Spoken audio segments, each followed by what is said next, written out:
amatekisi aseThekwini azoqhubeka nokulayisha u70 wamaphesenti wesibalo sabagibeli. Lokhu kushiwo inhlangano yamatekisi emele izinhlangano ezehlukene.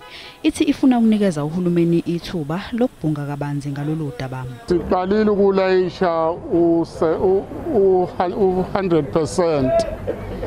Sithema sesulayisha siphakathi nawo kwase kufika bomthetho bafike basincenga.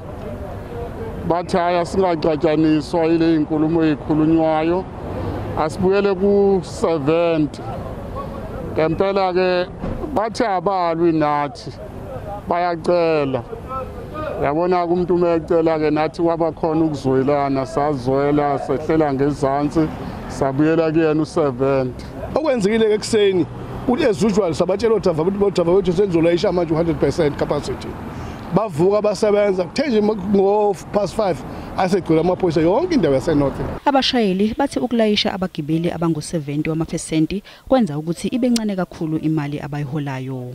Mayigcina sekusafarisha wabona abafowethu abanye baba kubona phela abanikazi bawo lapha. Abanye baba bayasebenza basemsebenzini. Manje ngalesikhathi imali ingangeni ayikho into eyenzekayo mfethu. Uhulumeni uthi baboshiwe abantu abaningi abephule umthetho namhlanje.